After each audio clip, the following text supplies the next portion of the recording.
Hello अस्सलाम वालेकुम दोस्तों। तो यार क्या हाल है। आज की इस वीडियो में हम बात करेंगे मैकेनिज़म्स ऑफ फ्यूचर मार्केट।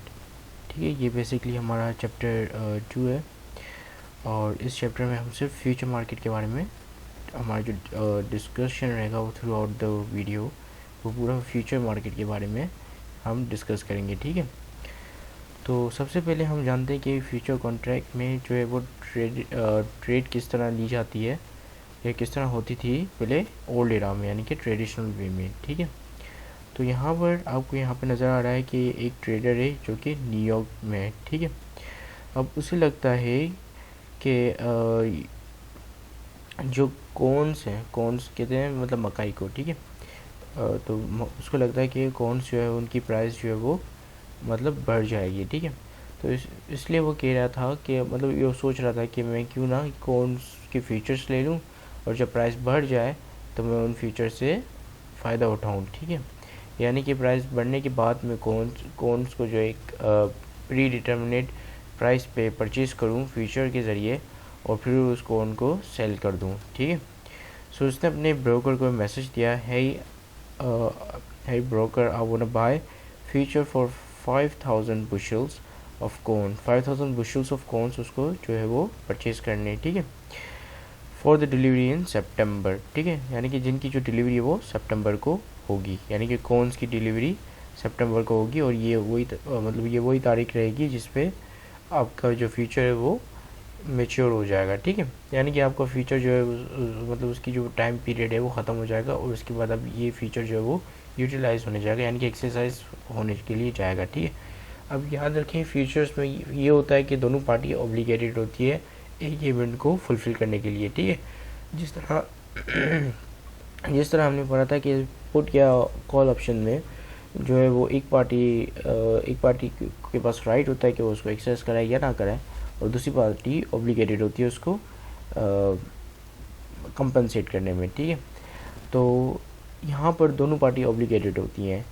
अब इन्हें लगता है कि ये जो है अपना कॉन्स वो उनकी प्राइस जो है वो बढ़ जाएगी। ठीक है, after hearing from his client he would take a long position. अभी इनका ये ब्रोकर है, ठीक है, जिनको इन्होंने कहा कि भाई मुझे कॉन्स के फ्यूचर ख़रीदने हैं। ठीक है, अब इनके ब्रोकर ने इनकी बात सुनने के बाद जो है वो लॉन्ग पोजीशन ले ली। लॉन्ग पोजीशन ले ली means he buys the futures and he with the intention that the prices will go up and then you will benefit from the prices। ठीक है, सो इनके ब्रोकर ने लॉन्ग पोजीशन ले ली। अब दूर किसी कैंसास भी बेसिकली यूनाइटेड स्टेट के अंदर ही आता है। ठीक है, और वहाँ पे एक बंदा है उसको लगता है कि भाई प्राइसेस जो है वो गिर जाएंगी, तो जिसकी वजह से वो कह रहा था कि मैं अभी फ्यूचर के कॉन्ट्रैक्ट में उतर जाता हूँ या किसी से फ्यूचर के कॉन्ट्रैक्ट में आ जाता हूँ ताकि अगर प्राइसेस जब गिर जाएँ तो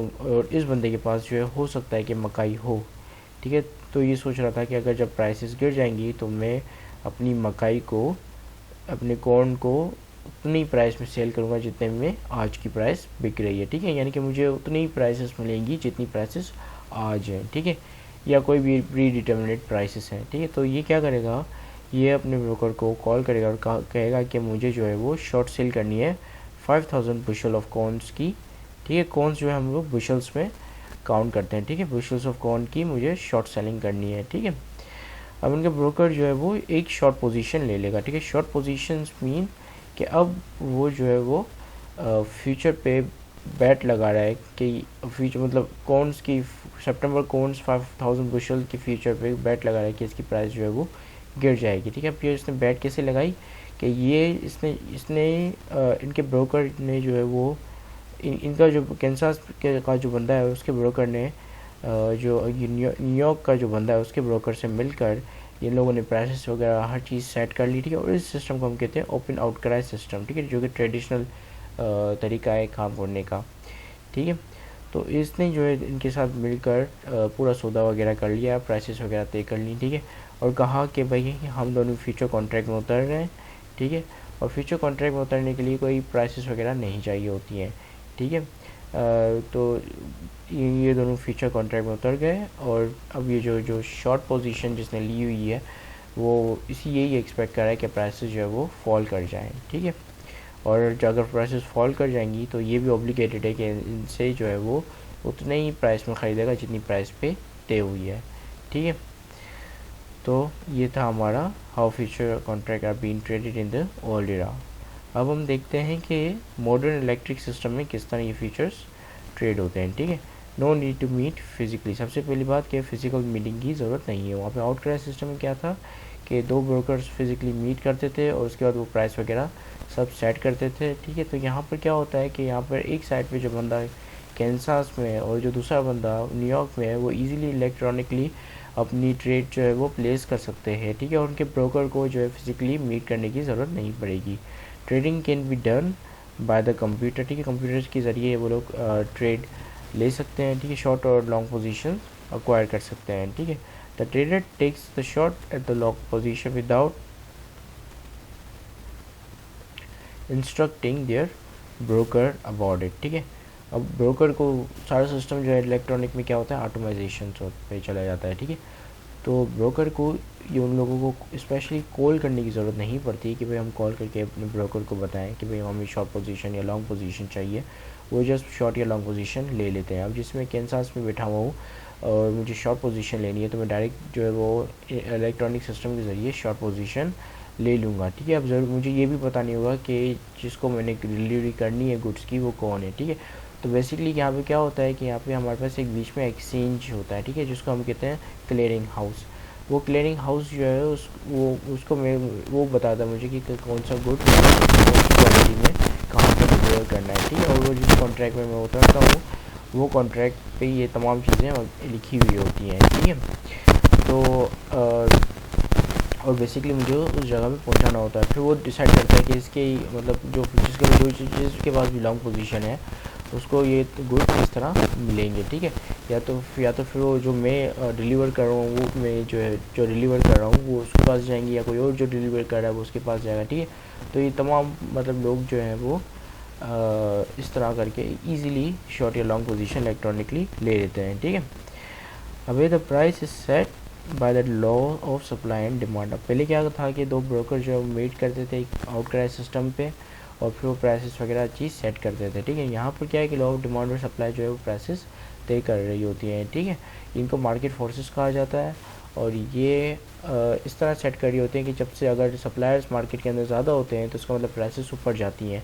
ठीक है, और इसी तरह अगर सप्लायर्स मार्केट में अंदर मतलब ज़्यादातर लोग जो है वो सेल कर रहे हैं तो उसका मतलब प्राइसेस जो है वो गिर जाएंगी क्योंकि सेलर ज़्यादा हैं और ख़रीदने वाले कम हैं। जब ख़रीदने वाले कम होंगे तो प्राइस जो है वो मतलब चीज़ जो है वो सस्ती हो जाती है। ठीक है, आप अक्सर अगर यहाँ पे भी देखें कि अगर बेचने वाले बहुत ज़्यादा होंगे यानी कि फॉर एग्जांपल दुकानों की एग्जांपल लेते हैं, भाई दुकानें 10 हैं ख़रीदने वाले 5 हैं तो जाहिर सी बात है ख़रीदने वाला उसी दुकान के पास जाएगा जो कम से कम प्राइस ऑफ़र करेगा। तो जिसकी वजह से फ्यूचर्स में भी या हर स्टॉक्स फ्यूचर्स कमोडिटीज़ डेरिवेटिव्स या करेंसीज फॉरेक्स, ठीक है, कहीं पे भी आप चले जाएं वहाँ पे प्राइस की जो डिटर्मिनेशन होती है फ्री मार्केट के अंदर तो वो इस तरह ही होती है कि जो दो मार्केट फोर्सेस हैं जो कि law of demand and law of supply है ये प्राइस डिटरमाइन कर रहे होते हैं। ठीक है, अगर सेलर ज़्यादा हैं तो प्राइसेस गिर जाती है और इसी तरह अगर डिमांड ज़्यादा है बायर्स ज़्यादा हैं बायर्स क्रिएट करते हैं डिमांड, तो जब बायर ज़्यादा होते हैं तो सेलर से उन्हीं को ही सेल करते हैं जो कि ज़्यादा से ज़्यादा प्राइस ऑफ़र करें तो जिसकी वजह से प्राइसेस ऊपर चले जाती हैं।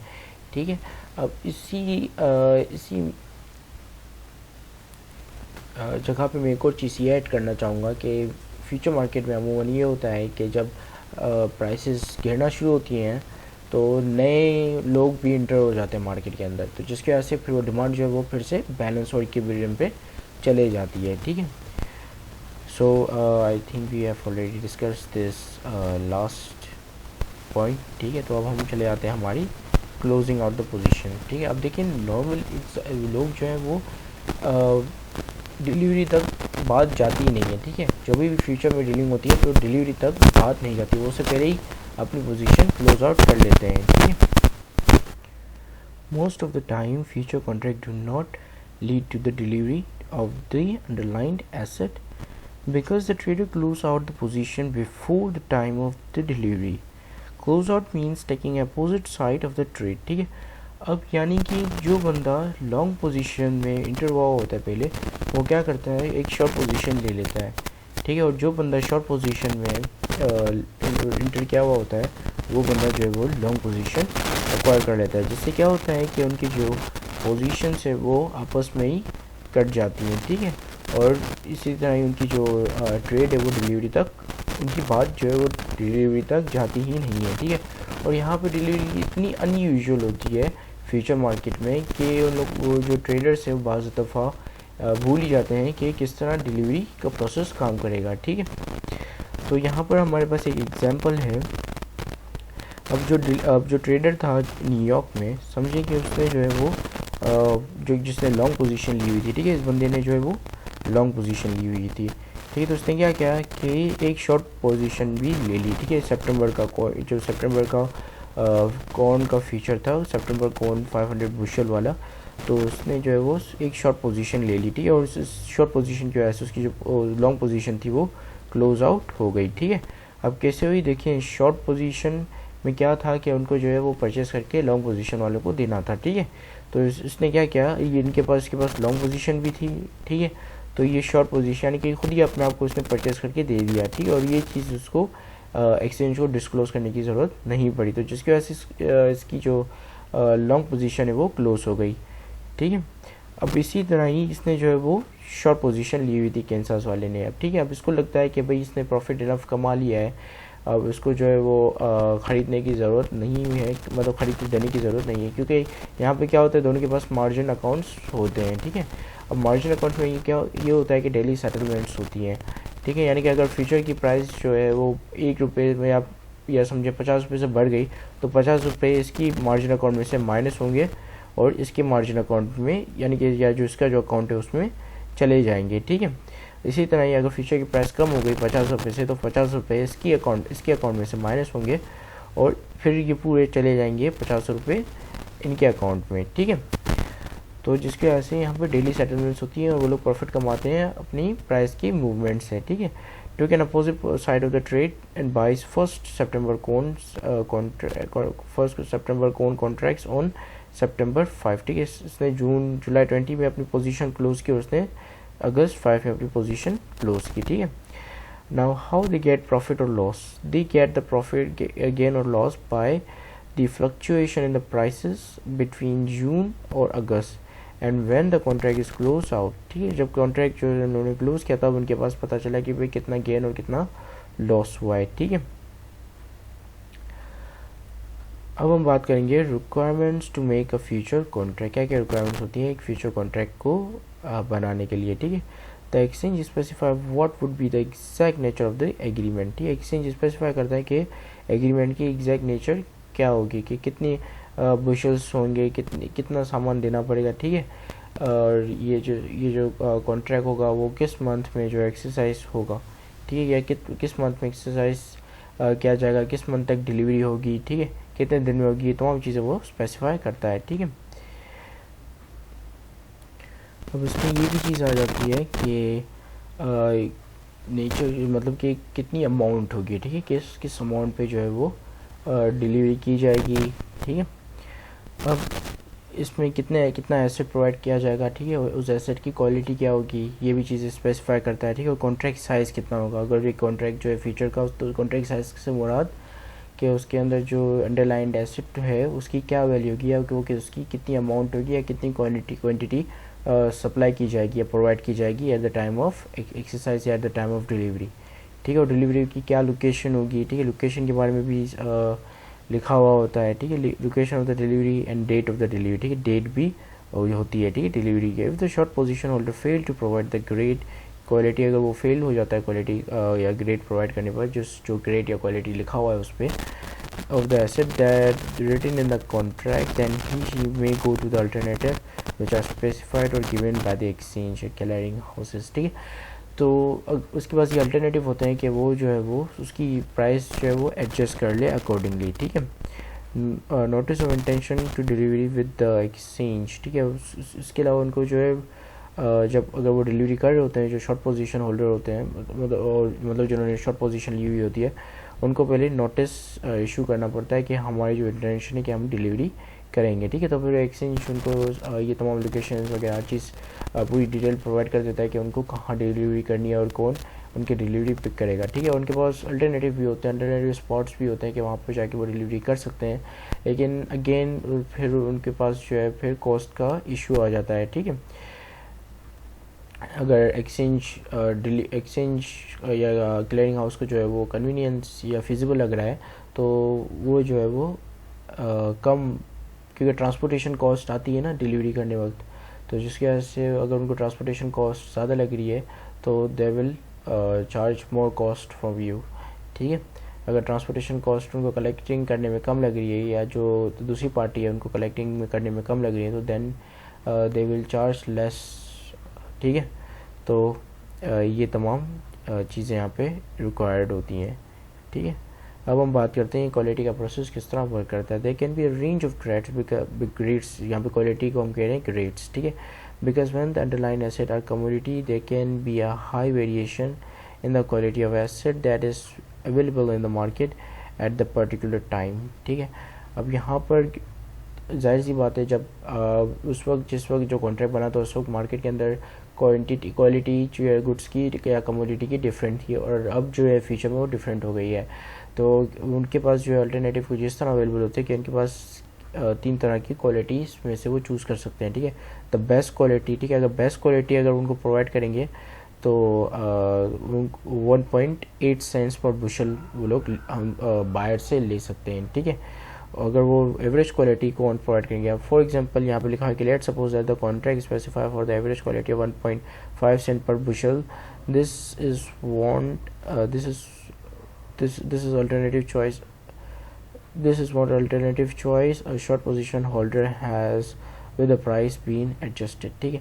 अब अगर वो जिस जो क्वालिटी लिखी हुई है, यानी कि जैसे लिखी वहाँ पे लिखी हुई है कि भाई एवरेज क्वालिटी में देना है, ठीक है, कौन, लेकिन वो जो है शॉर्ट पोजीशन होल्डर जो है वो हाई क्वालिटी वाली कौन देता है, तो इसका मतलब कि वो उसके पास फुली राइट है कि वो उसके ज़्यादा पैसे चार्ज करे, ठीक है, 1.8 सेंट पर बुशल चार्ज करे, ठीक है। या अगर वो लो क्वालिटी में देता है तो उसका वो मतलब कि वो पैसे कम कर सकता है, ठीक है, यानी कि पैसे एडजस्ट होते रहते हैं क्वालिटी के हिसाब से, ठीक है। इसके अलावा जो हमारी अगर फाइनेंशियल, अगर वो जो एसेट है वो एक फाइनेंशियल सिक्योरिटी वगैरह है तो उसमें जो है एम्बिग्यूटी वगैरह ऐसी चीज़ें नहीं होती, वो बिल्कुल ही क्लियर होता है कि, और उसमें क्वालिटी के इश्यूज़ नहीं होते हैं इतने, क्योंकि अगर फॉर एग्जांपल जैसे जापानीज येन हो गए, ठीक है, तो यानी कि फ्यूचर डेट पे जापानीज येन आपको इतने डॉलर के प्रोवाइड करने हैं, ठीक है, तो फ्यूचर येन में आप जो है वो क्वालिटी वाइज डिस्ट्रीब्यूट नहीं कर सकते। आप ये नहीं कह सकते कि भाई ये करक नोट चाहिए या नरम नोट ना हो, ठीक है, तो नोट होगा और पैसे होंगे, ठीक है। यहाँ पे क्वालिटी के इतने वो नहीं होते। हाँ, इस तरह हो सकता है कि जब ट्रेजरी बिल हो, जैसे ट्रेजरी बिल में उसमें लिखा हुआ कि भाई जो अंडरलाइन ट्रेजरी बिल है वो उसकी मैच्योरिटी मस्ट बी 10 to 11 होनी चाहिए, ठीक है। तो यानी कि अगर कोई भी ऐसा ट्रेजरी बिल अगर आप लेकर आए जिसकी मैच्योरिटी 10 या 11 से कम होगी तो इसका मतलब कि then you have to compensate, ठीक है। तो शॉर्ट पोजीशन होल्डर को कंपनसेट करना होगा क्योंकि वो जो है रॉन्ग एसेट लेकर आया है जो कि फ्यूचर पे नहीं लिखा हुआ, ठीक है। अब हम बात करते हैं हमारी कॉन्ट्रैक्ट साइज़ के बारे में, ठीक है। It refers to the quantity of the asset in a single contract. For example, a contract has a written quantity of gold, let's say 100 ounces, means that on the delivery date, the short position holder has to sell 100 ounces of the gold at a strike price. Strike price का मतलब होता है जो predetermined price तय होती है future contract में, या जो फ्यूचर कॉन्ट्रैक्ट में लिखी गई प्राइस को हम स्ट्राइक प्राइस कहते हैं, ठीक है। जिस प्राइस पे हम जो फ्यूचर में अपनी ट्रेडिंग कर रहे होते हैं या अपना या बिजनेस या कोई खरीद या बाइंग या सेलिंग कर रहे होते हैं, उस प्राइस को हम कहते हैं स्ट्राइक प्राइस, ठीक है।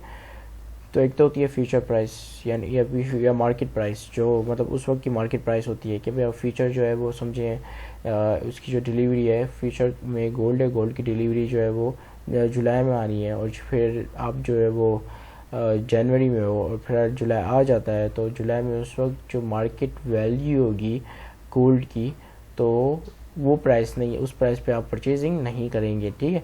आप उस प्राइस पे परचेजिंग करेंगे जो जनवरी में आपने तय की थी फ्यूचर खरीदते वक्त, ठीक है। तो जनवरी वाली प्राइस में आप परचेज करोगे जुलाई वाले गोल्ड को, ठीक है। So a correct size of a contract depends upon the user.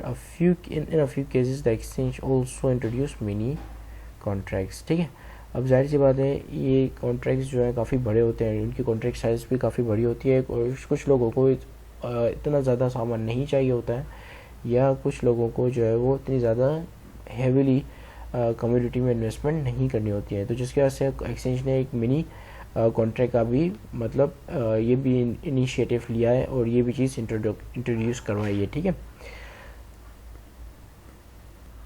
अब क्या होता है कि कुछ लोग जो है वो बड़े एक्सपोजर्स पर नहीं जाते हैं, वो लोग नहीं चाह रहे होते हैं कि हम इतनी बड़ी चीज़ को हैच करें या इतनी बड़ी चीज़ को शॉर्ट करें।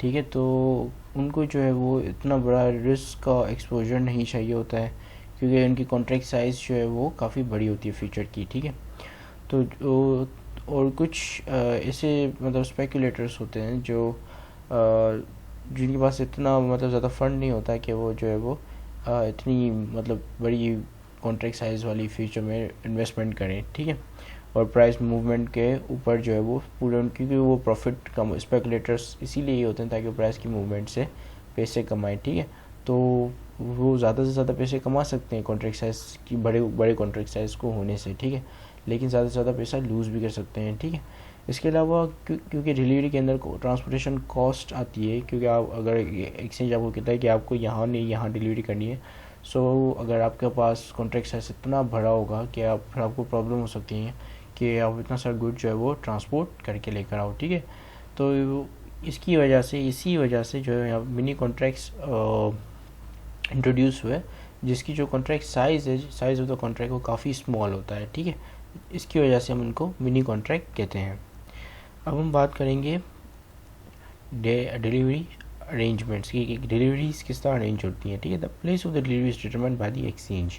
अब एक्सचेंज डिटरमाइन करता है कि शॉर्ट सेलर को कहाँ पे डिलीवरी करनी चाहिए। ठीक है, और एक्सचेंज जो है वहाँ से डिलीवरी पिकअप करता है और फिर लॉन्ग पोजीशन वाले तक डिलीवरी पहुँचाता है। ठीक है, या लॉन्ग पोजीशन वाले को एड्रेस वगैरह देता है कि यहाँ से आपने को जो है वो डिलीवरी पिकअप करनी है। ठीक है, sometimes alternative delivery location given to the short position part and the price that the short position party gets from sale would be adjusted by the location that she choose to deliver। ठीक है, अब होता है ये कि अब अगर समझे कि क्रूड ऑयल की एग्जांपल ले लेते हैं कि क्रूड ऑयल को जो है उसने शॉर्ट किया हुआ है और अब जो है एक्सचेंज उसको कह रहा है कि भैया वेस्टर्न टेक्सास इंटरमीडिएट के अंदर अपना जो है क्रूड ऑयल वहाँ पर लेकर आए। ठीक है, और वहाँ पे आपको जो है लॉन्ग पोजीशन वाला बंदा जो है आपसे क्रूड ऑयल खरीदेगा। ठीक है, तो अब उसके लिए वो जो है काफ़ी दूर पड़ रहा है, तो वो एक्सचेंज को कह सकता है कि भाई आप मुझे अल्टरनेटिव प्रोवाइड कर दो कि मैं जो है वो अपने घर के करीब कहीं पे प्रोवाइड कर दूँ क्रूड ऑयल को। ठीक है, तो वो अल्टरनेटिव प्रोवाइड कर सकता है, और लेकिन फिर उसको जो है वो ट्रांसपोर्टेशन कॉस्ट भरनी पड़ेगी जो कि एक्सचेंज को या बायर को इनकर्ड हुई वहाँ तक आने, अब आपके क्रूड ऑयल तक आने के लिए। ठीक है, तो अल्टरनेटिव अगर चूज़ करोगे या उनसे अल्टरनेटिव मांगोगे एक्सचेंज से, तो आपको जो है एक्स्ट्रा पैसे निकालने पड़ेंगे जेब से। ठीक है, अब हम बात करते हैं डिलीवरी मंथ की। ठीक है, तो future contracts are named like this September corn. ठीक है, सितंबर कॉर्न, नवंबर गोल्ड, इस तरह, यानी कि जिनकी जो डिलीवरी मंथ होता है ना वो पहले आता है, फिर उसके बाद जो है कमोडिटी आती है। ठीक है, अक्टूबर गोल्ड और जुलाई HBL स्टॉक। ठीक है, जुलाई को HBL के स्टॉक आपको देने हैं परचेज करके और ख़रीद के आपको जो है लॉन्ग पोजीशन होल्डर को देने, या लॉन्ग पोजीशन होल्डर को जो है वो उस स्ट्राइक प्राइस में मिलेंगे। ठीक है, for many contract the delivery can be done in the whole month. काफ़ी कॉन्ट्रैक्ट के लिए ये होता है कि पूरे मंथ के अंदर, पूरे मंथ का टाइम होता है कि बस इस पूरे मंथ के अंदर जो है वो डिलीवरी हो सकती है। ठीक है, the delivery month are different from each contract. काफ़ी कॉन्ट्रैक्ट डिलीवरी मंथ जो है काफ़ी डिफरेंट्स होते हैं, जैसे कौन के जो सीजन्स होते हैं वो सिर्फ इन्हीं सीज़न में ग्रो होती है, तो इन्हीं सीज़न में सिर्फ डिलीवरी हो सकती है। ठीक है, इसके अलावा अगर आप कौन के फ्यूचर खरीदोगे तो उनकी जो डिलीवरी वो इतनी जल्द नहीं होगी जब तक कौन ग्रो है और वो जो बायर है वो कौन परचेस करे और आपको भेजे। ठीक है, वो भी उसी क्वालिटी या उसी जो है वो क्राइटेरिया पे जो क्राइटेरिया लिखा हुआ है फ्यूचर्स में। ठीक है, the exchange tells when the trading will begin and on which month the last trade of a particular contract trade is occurs. अब ये होता है कि डिलीवरी मंथ से एक मंथ पहले या कुछ अर्सा पहले जो है वो ट्रेडिंग को सीज़ कर दिया जाता है, ठीक है। एक्सचेंज जो है वो ट्रेडिंग को सीज़ कर देता है, ताकि जो लास्ट होल्डर हो उस फ्यूचर का, उसको जो है वो कमोडिटी रिसीव हो जाए, क्योंकि उसके नेक्स्ट मंथ जो है वो कमोडिटी का मंथ, मतलब डिलीवरी का मंथ शुरू हो जाता है, ठीक है।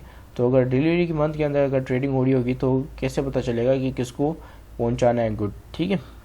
तो वैसे ये डिलीवरी काफ़ी मैंने आपको बताया कि अनयूजुअल होती है, क्योंकि लोग जो अपनी पोजीशन क्लोज आउट कर लेते हैं, ठीक है। Generally disturb the trading of the particular contract few days before the delivery date, तो ये स्टॉप कर देता है ट्रेडिंग को। अब हम बात करते हैं प्राइस कोड्स के ऊपर, ठीक है। Usually they are the monetary unit of the country's currency in which they are being traded, ठीक है। प्राइस कोड्स इस तरह होती हैं कि सितंबर कॉर्न कितने सितंबर कॉर्न, ठीक है, 600 सेंट्स पर बुशल, ठीक है, पर बुशल इस तरह प्राइसेस हुई होती हैं, या $1.68 पर बुशल, ठीक है, या 5,000 बुशल का एक फ्यूचर जो है वो $800.68 इस तरह प्राइसेस कोट की जाती है। बहरहाल ये जो है मॉनेटरी यूनिट में की जाती हैं, और करेंसीज में जो जिस कंट्री के अंदर ये फ्यूचर ट्रेडिंग हो रहा होता है उस कंट्री की करेंसी के अमाउंट से जो है, या करेंसी के लिए, तो इस तरह हम जो है उसको कोट कर रहे होते हैं प्राइसेस को, ठीक है। अब हम बात करेंगे price limit and positions limit, ठीक है। अब क्या होता है कि जब भी प्राइस जो है वो एक एक्सचेंज ने एक लगाया होता है यहाँ पर सर्किट ब्रेकर्स, ठीक है, सर्किट ब्रेकर्स लगाए होते हैं। जैसे अब प्राइसेस जो है 10 के नीचे चली जाएगी तो वो ट्रेडिंग को स्टॉप कर देता है, कि अब जो है 10 से नीचे जो है वो किसी को परचेस नहीं करने देता है, ना ही 10 से नीचे किसी को सेल करने देता है, ठीक है। तो जो जिसकी वजह से प्राइसेस ऊपर जब जाती है तो फिर वो जो है परचेजिंग और सेलिंग होती है। इसी तरह अगर काफ़ी ऊपर चली गई तो उस प्राइस पे वो जो है उसको ट्रेडिंग को रोक देता है, ठीक है। एक दिन के लिए या 15 मिनट के लिए, जितने मिनट के लिए, जब भी कोई नई जो बिड आ रही है वो ज़रूरी है कि वो सर्किट ब्रेकर से ऊपर आए, ठीक है। तो यहाँ पे जब भी हम अगर समझे कि प्राइसेस काफ़ी ऊपर चले जाती है तो हम उसको कहते हैं हमारी लिमिटेड अप हो गई है, ठीक है। और जब भी प्राइसेस जो है सर्किट ब्रेकर को हिट कर जाती है तो हम कहते हैं लिमिटेड डाउन हो गई है, ठीक है। Most commonly daily prices limits are set by the exchange, there is certain cap and floor. Cap and floor हम इसी की बात करें कि भाई ये समझे कैप है और ये समझे फ्लोर है, ठीक है। अब इससे जो नीचे प्राइसेस जाएंगी तो ट्रेडिंग रुक जाएगी, इससे ऊपर प्राइसेस गई तो ट्रेडिंग रुक जाएगी, ठीक है। तो जिसकी वजह से कैप एंड फ्लोर जो है वो सेट किए हुए होते हैं एक्सचेंज ने, ठीक है। ये इसलिए किए होते हैं ताकि काफ़ी ज़्यादा जो है फ्लक्चुएशन ना आए प्राइसेस में, ठीक है। और काफ़ी मतलब इन्वेस्टर्स को इतना ज़्यादा लॉस ना हो, क्योंकि अगर फॉर एग्जांपल प्राइसेस यहाँ से यहाँ पहुँच के डायरेक्ट यहाँ पे आ गई तो आप सोच लें कि कितना लॉस होगा, ठीक है।